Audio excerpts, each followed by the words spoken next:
خواش ښکلې ځمکې نرم شمان دې اوري له هر خوا ښکلې ځمکې نرم شمان دې اوري له هر خوا ښکلې ځمکې نرم شمان دې اوري له هر خوا ښکلې ځمکې لتا خوند اخلي ماین یلشپو لا برخمن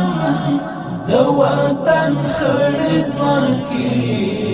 نرم شمان دې اوري له هر خوا ښکلې ځمکې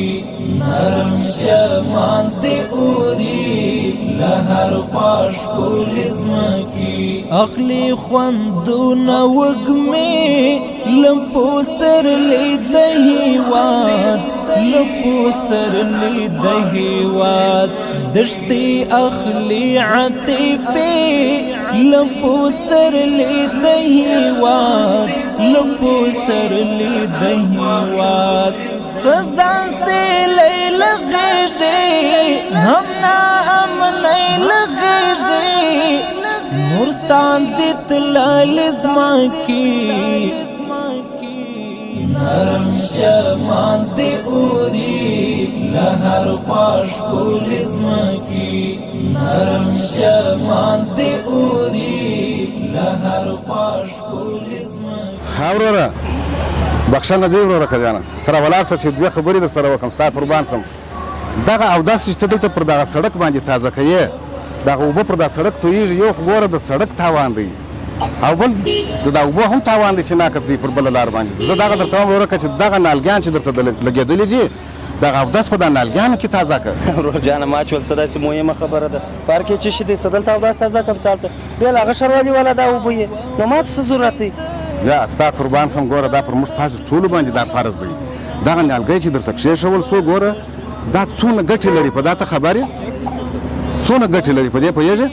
څه شي ګټې لري ګټې به څه شي خو ما د زرغونه یو څو ورځې به زرغونه بله ورځ به وچوي یا وروره که د دې ګوره اوله ګټه دغه ده که چیرې موږ تاسې دغه ټول خلک دغه نیالګی چې درته کښېښول سو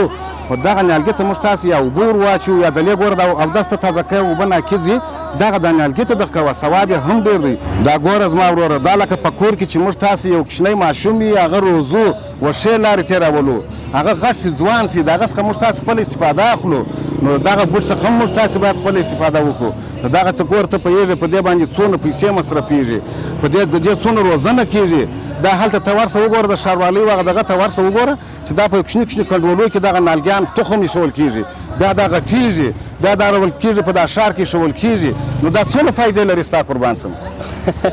بس نو زه ولا داسې نه وم خبر بس انشاءالله د دغه نیالګي روزنه زه کوم دا زما د دوکان مخ دی زه علیحده پی پورته راکشوم تر هغه وخت زه روزنه کوم تر څو چې زه ژوندی یم او هغه بازار دی ښار دی هغه دې هر څوک خپل د دوکان د مخ نیالګي ساتنه جوړ کړي شاباش زما وروره دغسې چې ډېر ژر دې سر خلاص و خو دغه موږ تاسې ټولو ښاریانو ته وایو که د دوکان مخ ته دا نیالګی ایښول سوی باید هغې روزنه وکړي که د کور مخ ته ایښول سوی که په کور کې ایښول سوی که په ښار په جادو کې ایښول سوی موږ تاسې باید دا نه چې دا مات کړو یا دا صرف نظر وګرځوو دا زموږ تاسې د ښار ښکلا ده کور دې ودان ځوانه د خدای په امان الله پاک دې عزت وکړه ژوندی اوسې